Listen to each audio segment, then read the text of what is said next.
Est-ce que c'est vrai que M. Tshisekedi, le président de la RDC, aurait invité le M23 à Kinshasa? Pas qu'il aurait. C'est officiel, il y a des documents qui existent, signés par les représentants de l'UDPS, le parti du président Tshisekedi et la délégation du M23. Et de mémoire, je crois qu'ils vont à Kinshasa en septembre 2009. Tshisekedi est déjà président. Il prend langue avec la direction du M23. Il y a une délégation qui sera à Kinshasa, qui est logée, nourrie par la République. Et ils discutent comme ça avec les envoyés de Tshisekedi. À l'époque, Tshisekedi demande qu'il y ait 2 bataillons. Je ne suis pas très fort en termes militaires, mais un bataillon qui sera positionné dans le Bas-Congo, ça vous fait Kinshasa, mais vous allez vers l'océan. Et un autre bataillon qui viendra combattre les Codeco en Ituri. Et ensuite, qu'il y aura une conversion politique du M23.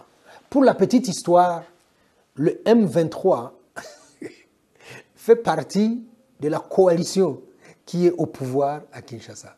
Ils ont signé un mémorandum d'entente pour soutenir le chef de l'État Tshisekedi et aujourd'hui ils sont en guerre. Bon, alors moi je me pose une question qui me vient à l'esprit comme ça. Que vient faire le Rwanda dans cette galère? Souvent te faut accuser d'être derrière le M23, d'avoir occasionné des changements climatiques en terre congolaise, entre autres. D'avoir volé des gorilles. Des gorilles aussi. Oui, et demain les sangliers et les singes tant qu'on y est. Je crois avoir suivi ce dossier depuis de très longues années. Mais en bref, c'est quoi? Le Rwanda projette, c'est comme un miroir. Le Rwanda projette une image qui fait très mal à la classe politique congolaise. Le Rwanda qui a un leadership charismatique, qui a une capacité organisationnelle que le monde lui envie, qui a un développement qui fait des chiffres. Et en face, qu'est-ce que tu as? Tu as la corruption, tu as les détournements, tu as un gros bazar en République démocratique du Congo.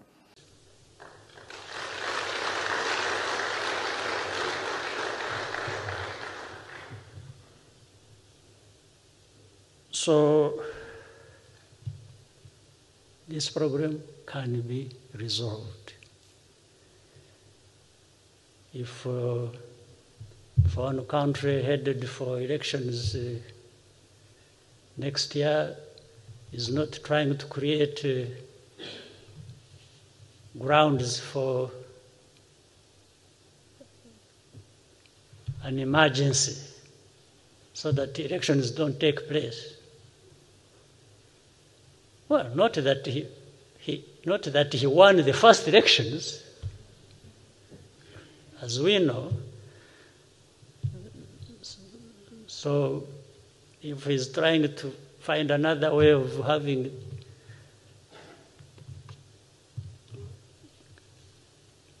the next election is postponed,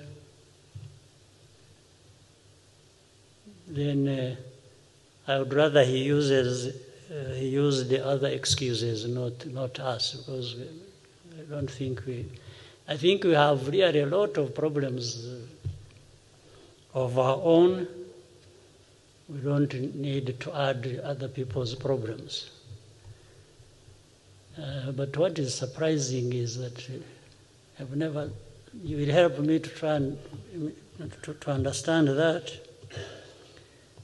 I don't know how it comes that everybody.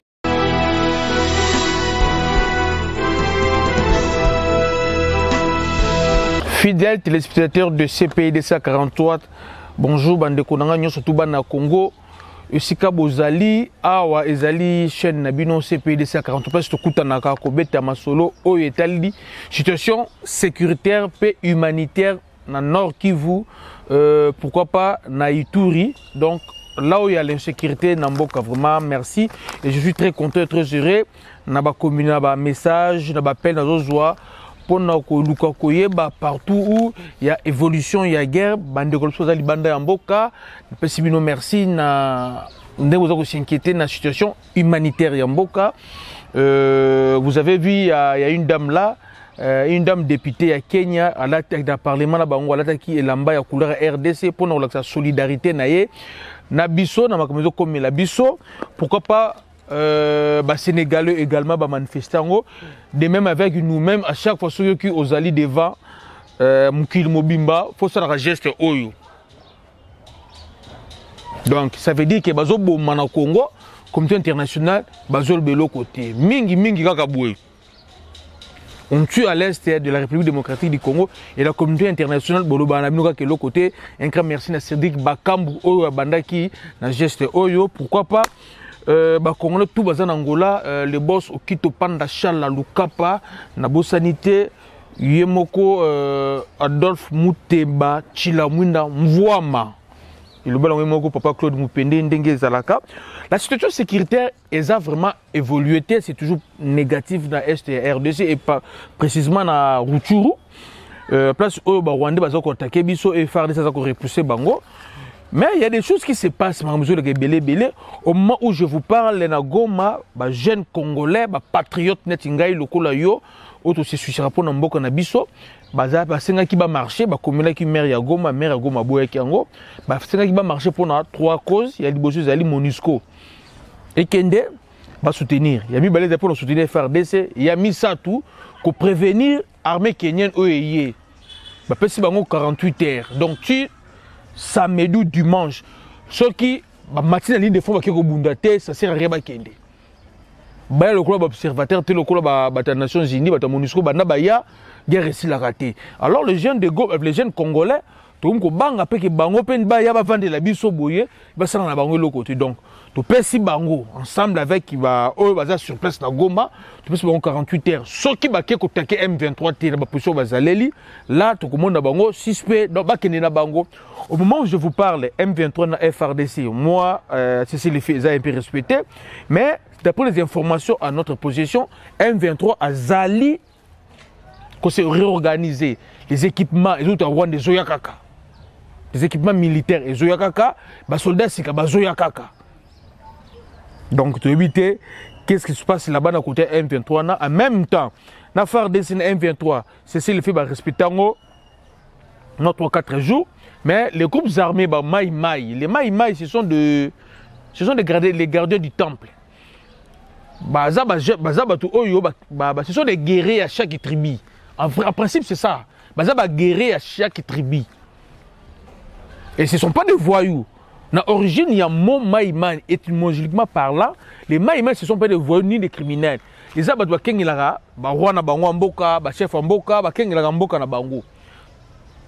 Qui m'a dit que Mboka na biso admettons ça 70 km². On est dans Mboka na Bango, donc mai ba kengi la territoire na Bango.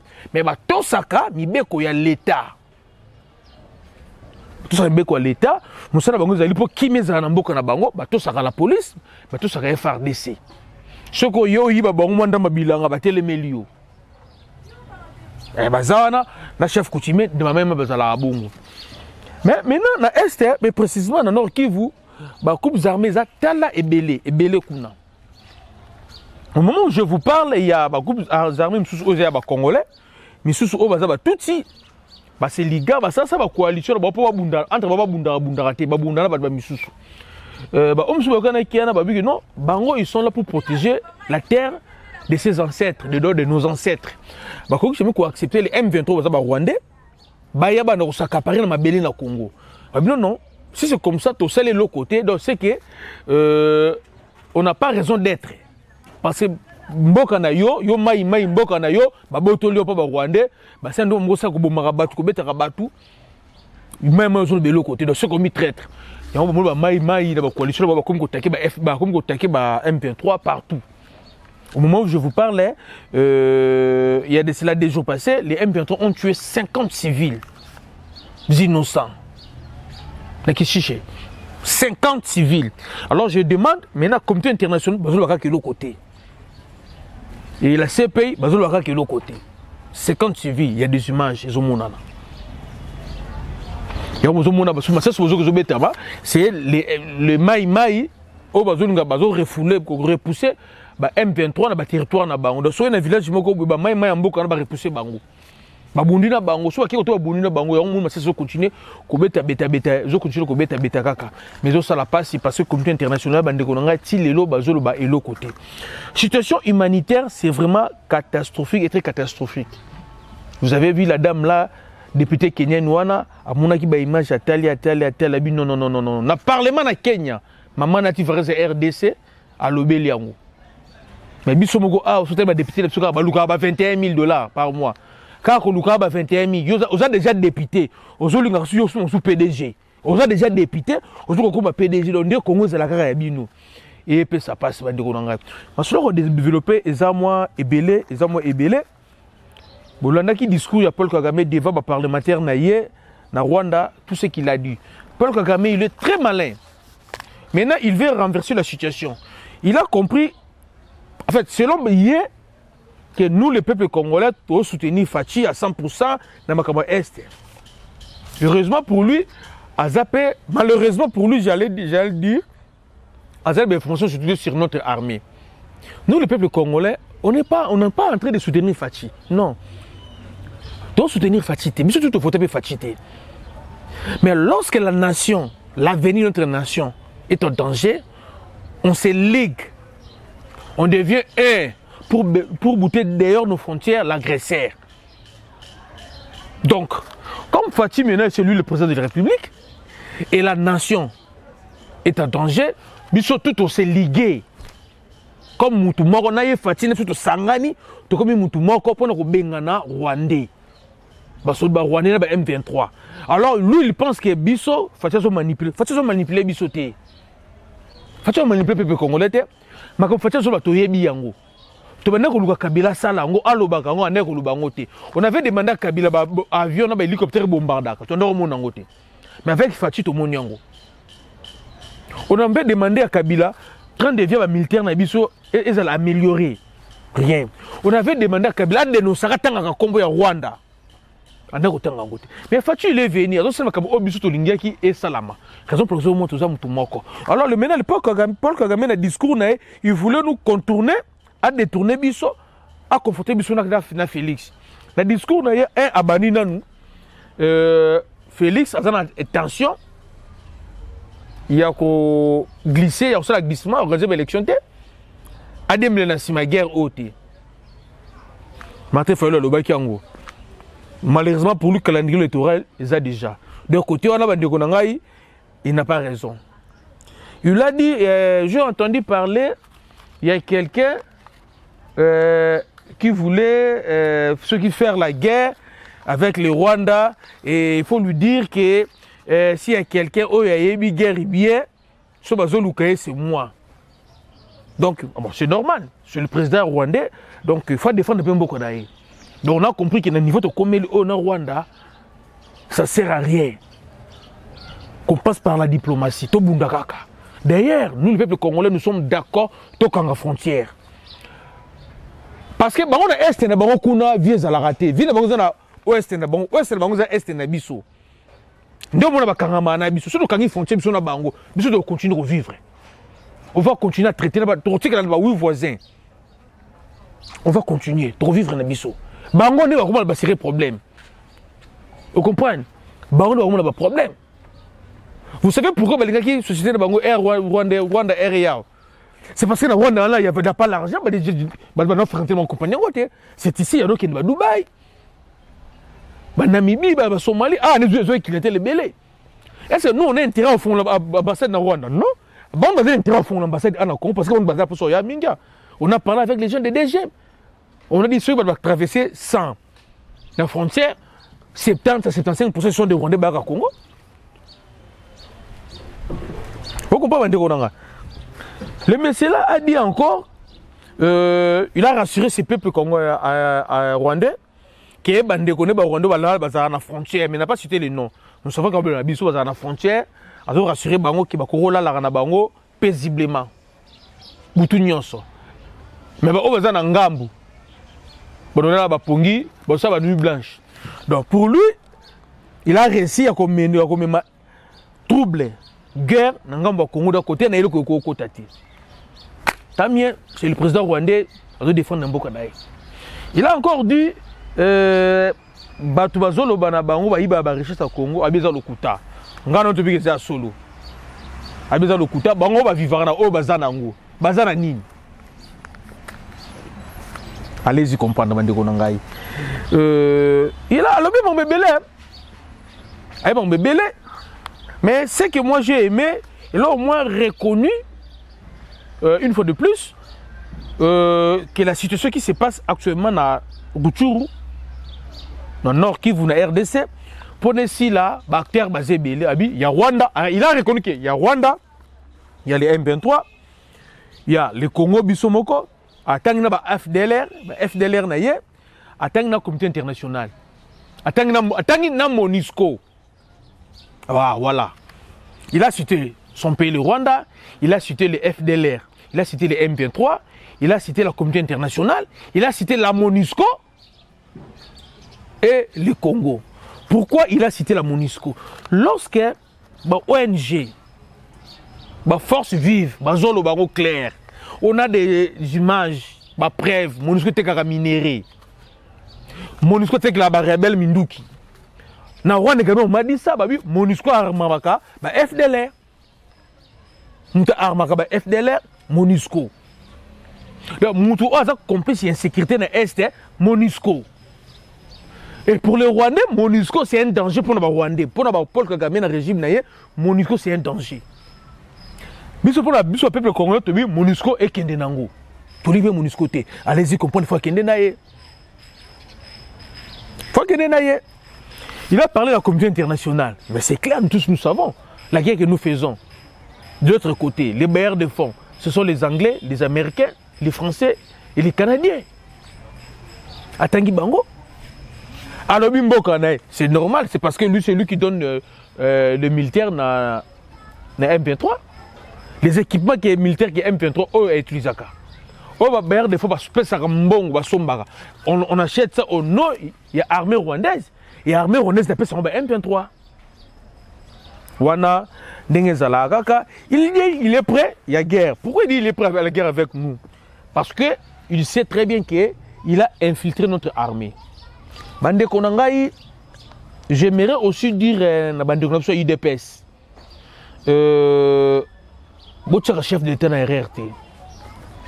Quelqu'un comme Kalev, oui, à Salamabi, avez-vous vu déjà ancien directeur à KGB à Salamabi publiquement, directeur FBI à Salamabi publiquement, à Taza révoqué? Ce sont des gens qui connaissent les réalités, des vérités sur leur nation. Baza batute oh que non, automemé na parquet ma tete, à parquet à limité awa, à qui est samba. Quand il va samba bon côté. Lorsque Kabila joue pour vous, comme tu sais qu'il y a comme président de la République, même s'il n'allait pas travailler avec Kalev, je pense, il fallait Salama, on devait appeler Kalev, que Sololanaye, que le dossier de soutenir la remise et reprise, que Sololanaye, que bimse retraite, moko boye ko tchède quelque part, à continuer à bima ambokate. Mais même to même on va sentiment. Ah bon tu va marche. À ça là boy, to kanga Kalev, les lois des Nations Unies, expert tout, bon ça recours na rapport à Kalev. Les lois président Fachi des Nations Unies, à ça les recours na rapport à Kalev. Les lois biso tout ça rapport na recours na rapport à Kalev. Dans le rapport à Kalev, il y avait 100, il y avait 1000, dans l'ensemble, il y avait 1778 soldats. Oyo, bah, quoi intégrer armée na bisoté. 1778. Oyo, quoi intégrer armée na bisoté. Na 4, il y a 1778, il y a 78 qui sont des officiers supérieurs. D'un temps officier supérieur, donc grade na bango ezali, bandaka Major Mata. Major Mata. En plus, la grade dango bazongo bango moko. Bazongo bango moko.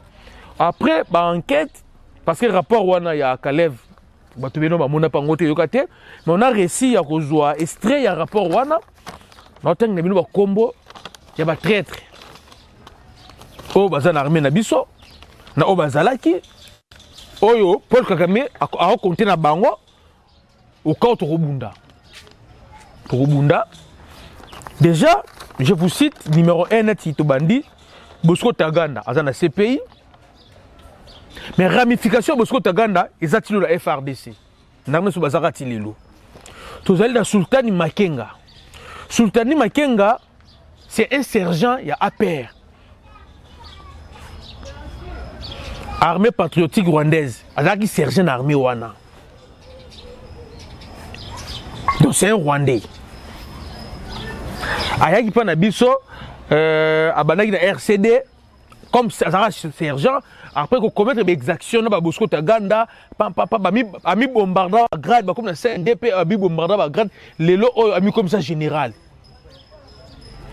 en place ami commissaire et banate place ça ba grade ami comme ça le général Sultan Makenga ancien RCD ancien CNDP il y a M23 le M23 un ancien soldat armée rwandaise. Tozali Ernest Sebangezi. Ernest Sebangezi. Un ancien de RCD. CNDP. Aujourd'hui, M23. FARDC également. J'appelle ça FARDC. Tozali na Imana Nzeze. Azalaki secrétaire. Il y a Makenga. Akomaki colonel na FARDC. Bazalaka ba colonel bangoka. Na FARDC. À l'écart de brassage, mixage, le loyo M23. Mais Batounaye, Bazakaka. Quelques militaires d'ailleurs, eux, c'est la défection, Bazaka M23, le Msou Batikala.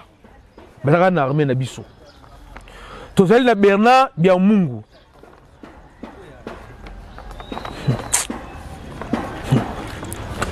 Tozali na Bernard Biamungu. Un ancien de RCD, CNDP, FARDC, il a été brassé, mixé, l'équipe de Conader, tout surtout, mais les lois sont M23. Azonga Nae. Ce monsieur ici, Bernard Oyo, en 2012-2013, dans la montagne, il y a Tchanzu, notre héros Mamadou Ndala, tant à Frapaka Bango, à Kangara Bango, il y a Zalaka, prisonnier, à Yaka Ana Kinshasa. Dans la loi amnistie 2015, au Bafutaka Wana, Yépe a profité de Nango, Fatih Torbi président, amnistie Batu, Yépe Babimisa, mais toi Babimisi, Akimi, Braza, Aza Zonga Suna Brada na M23, Aza Dona M23. Tozana Justin Kairi, Moussanga, Yé, Azali fils et Resto, Ntibanturama, Yé Mouta Rekritaka Batu. Na ba chanzu côté kuna papa oyo Ernesto Tibaturama yem ta rekita kabatu mwana na Justin RCD CNDP azakuna armée na biso major tozana Richard moko mezatu Richard Bisamanza Kayonde Richard oyo colonel il a été arrêté en Ouganda tant en Ouganda. Notre gouvernement, tout sengi, tout extradé, azonga, ba extradé, azonga, Congo, aya kosamba na Congo, na ba loi na biso ya Congo. Ouganda ba tika ko répondre bisoté. Mais toye baté par quelle magie les Ougandais ba bimisé na prison pour les lo tout monde na Bunaganda, azana Bunaganda, azana Bunaganda, ba image mo mona ki na bureau OCC. Yé Richard Azana. Toye bita bimana na prison na Ouganda ndenge nini, akoma soda ndenge, azongeli ki soda ndenge nini. Allez-y comprendre. Raison pour laquelle on vous dit même les Ougandais ba complice. Raison pour laquelle la carte soit Zubunaganda. Zubunaganda Otali. On commence après Bunaganda bazu retour centre ba ke bazu Kiwanza. Vous comprenez? Ba kiti bazu Rumangabu. Pourquoi ba kena gozwa retour centre na Kiwanza? C'est pour na ko faciliter au cas où ba échouer ko kimana ba vers Ouganda. Au cas où ba a besoin de ravitaillement. Et Kokota par Rwanda et par Ouganda. Au moment où je vous parle, maintenant les M23 sont ravitaillés de deux côtés. Des frontières. Il y a frontière à Rwanda, mais quand la frontière au Ghana jusque-là, ils ont d'une manière officieuse parce que tu es habité. Mais voilà que nous, côté, on peut pas récupérer la frontière Rwanda. Ils ont passé. Tout ça, on a désiré qu'écouter.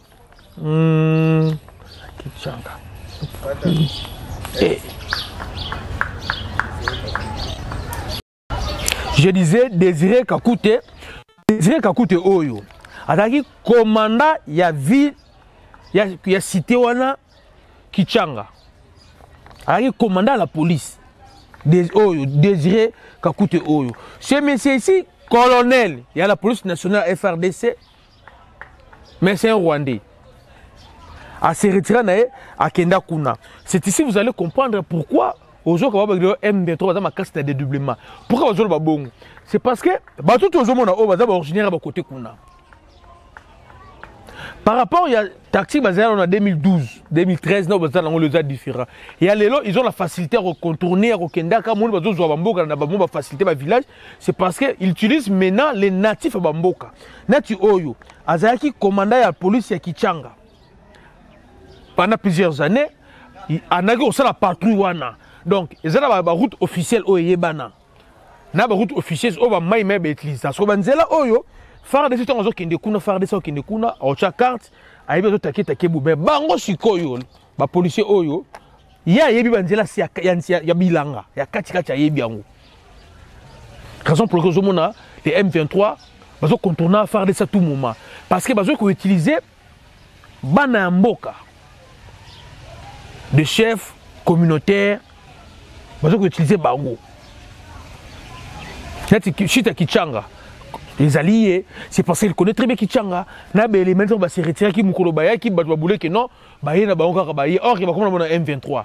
De trahison et l'équipe Bakassi. Il y a un certain monsieur Gilles Moulamba, Ouazali communicateur, il y a des groupes armés, Ouazali pro FARDC. Il y a une information Moussoussou. Alors qu'il y a des groupes armés Moussoussou, Ouazali Mboka Awa, na Congo. Ils travaillent pour le Rwanda et pour le M23. C'est un groupe armé Mogoboué. Ils ont dirigé na Kakule, Sikuli, comme les fontaines. Kakule, Sikuli, comme les fontaines, alias Fontaine. Mais ce monsieur ici, d'après les informations, il a été déçu par Kabila. Ce monsieur ici combattait les FDLR depuis longtemps. Et il combattait aussi les M23. Mais tant que Kabila Sala deal na bango, il a gracié les M23. Après ça, bango grade, yé oyo, mutabunda na bango mingi, Kabila a reconnaître a été. À se sentir un peu isolé. Aujourd'hui, je vous parle, babi que non, à s'allier na M23. Les alliés, tous alliés na Guidon, Chimari, yé pe groupe naye, babou na M23. Tous allez dans ma penzi, il y a un groupe naïe, bazo bundu la M23. Donc vous allez vous comprendre que non, c'est un peu compliqué ma mesure le Canada Est Mboka na biso bandeko nanga. C'est très compliqué. Donc yangozo senga il faut tous aller unis et soudés. J'avais suivi la mère Mende. Par rapport à l'expertise au Aloba, après ça qui au Azanango concernant ma FDLR. Il y a des FDLR oyo bazonga ba volontaire. Mais bizarrement, c'est même FDLR on a faire des choses au Kanga bango sous na kati M23. Selon M. Gilles Moulumba Oalobi, les FDLR Obazonga kuna Paul Kagame a zoa bango, a solola na bango, expliquer bango, a mon expliquer bango, a zoa bango, a zongi sa bango sur le Congo. Donc, il y a des groupes armés à en Congo, des groupes armés Tutsi à en Congo, et des groupes armés Hutu à en Congo, qui sont équipés, financés par le Rwanda. Donc, FDLR Moussoussou Bazonga Kuna a Zoa Bango, a Arma Bango, a Zong Sabon na Congo. Allez-y comprendre. Niveau Makambo Zaleli. Mais ça fait quand même du bien lorsque Monique Paul Kagame a bomba Makambo oh trop. Mais après Makambo le grand qui bomba. Tombe vieux bombardé, il y a eu tellement de morts. Et Matanga il comment il Rwanda Mobimba, il a même empêché à d'autres femmes Salba Matanga. Tellement trop c'est trop, à mon avis, pression de qui n'a pas mboka nae, a commis qu'on le même la vérité. Bandeko nangai, nous sommes dans la guerre. Et la guerre, c'est le jeu de la mort. Si toi tu tues pas, on te tue. nombre de morts aux M23, ils ont fait ça passe dans Rwanda. Pourquoi?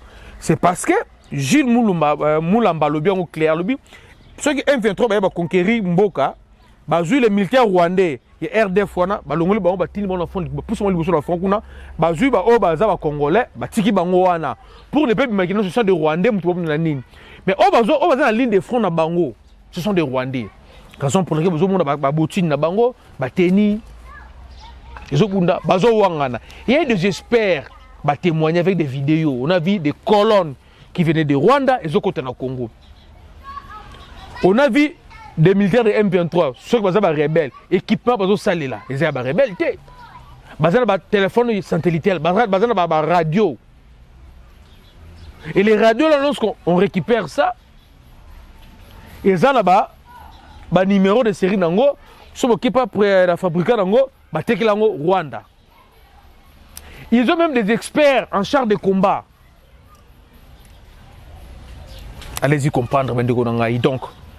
Nous devons être soudés et unis. Infiltration, ils ont ma casse in armée nabiso. Je pense que dans Libino 8 à 9 combos. Il y a Oyo. Bamis va se retirer.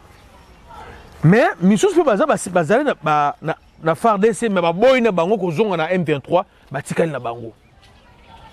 Bon mon aki na bandeli, j'ai checké une vidéo moko boy, il y a un monsieur là qui dit que non il y a le clan de camp de Fati, Fati, qui rendez-vous M23, qui na Kinshasa, solo là qui pendant 13 mois et après Zongi, Yokana qui mais encore Fati CPS, tout ce qui a monté et les mêmes encore Kabila, tout ce qui a monté mais ceux qui bazon couteau ça encore Rwandais, c'est clair. C'est parce que ce que les M23 demandent, le pays n'appartient pas au président de la République. Le pays appartient au peuple congolais.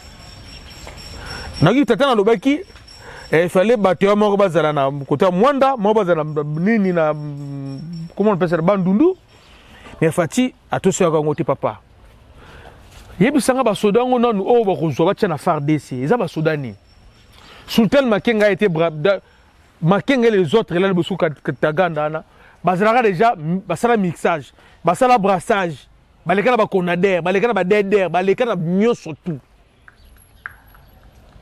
Ils ont touché salaire FARDC. Mais ils ont kaka.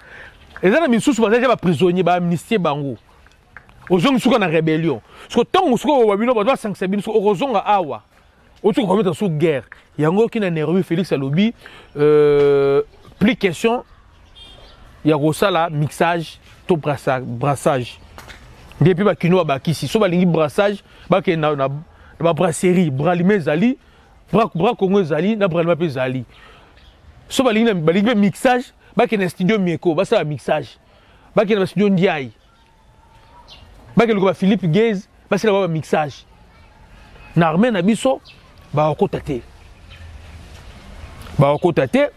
mobilisation ils a toujours yoko salama toujours continuer toujours kende mais ça peut ça la pas si les déplacer façon de vivre, c'est pas vraiment habileté. Il n'y a pas de toilettes. Bon, ce sont des déplacés, il n'y a pas de toilettes eau potable. Ils étaient, il y a tout moment, on ne sait pas, la ligne bouge à tout moment. Ils sont des déplacés, ils sont déplacés à tout moment et ça fait mal. Situation humanitaire, c'est catastrophique. Bokaki Makamu au Parlement européen, Lubaki. On va essayer de Paul Kagame Atika soutient le M23 et là pour ça qu'il y a son député naïe Yangwana et là monsieur poussé son député naïe parce que le 27 novembre mois passé le FDLR va ça qui lettre peu le comité international bisopé tout ça la dialogue inter rwandais tout ce que Paul Kagame comme ça va parce que le président l'ancien président qui est Kenya ou Kenya a dit que non et qu'on continue à raboter, bino besoin nos groupes armés, groupes armés en Boka Moussou, boire au Bunda na Congo, boire insécurité na Congo. Après Mboka na bino kuna bochara crêper, bochara botika bola attention bien té. Alors de préférence chaque groupe armé a zonga na Mboka na ye. Ba ke ko bongisa. Na Mboka na bango. Ba o baza ba Uganda, ba zonga ba ke na Uganda ba ke bongisa na Uganda. Ba o baza na Rwanda, ba zonga na Rwanda ba ke bongisa na Rwanda. Ba zonga pa na bango. So tango les anciens présidents et le président africains, comme ils ont le langage à Bongo, et comme le peuple Kagame un peu moins bololo. Parce qu'à l'autre moment, le comité international, y compris le président de la région, le langage, il faut pousser le peuple Kagame avant de mettre ça, il faut où tu es FDLR, il ne faut pas oublier, dans le génocide de Rwanda, il n'y avait pas que de Tutsi Bakoufa, il y a aussi des Hutus Bakoufa. Paul Kagame n'est pas sain. Tant qu'on a eu ça, la marche n'est pas Kigali. Il a aussi tué des Hutus. Hutus, il a un exil. C'est Bango tout. Il a un génocidaire. Non, mais pourquoi il a un exil? Et ça, la prison dans Rwanda, là, c'est un mouroir. Un mouroir, on les a présentés. Comment vous ne voulez pas Moutou papa le colonel à Koufi. Bolinga Tebalila. Et ils prennent toujours soin, il y a réservation au Congo, officier supérieur, au Rwanda. Donc allez-y comprendre, complicité, et ça makasi, na guerre Oyo, toujours là. Tout à l'heure, Kendele, groupe armés Moussou, na Kenya, Kuna, Sololi. Bazo continue à sonner au Kenya, mais la position RDC est toujours ferme, calme. M23, tant que se retiré, Bako Kende Nairobi. Pe groupe armé tout bazaba sodona bango ba kota na phare DCT. Merci bande ko nangai total des Kende. Merci.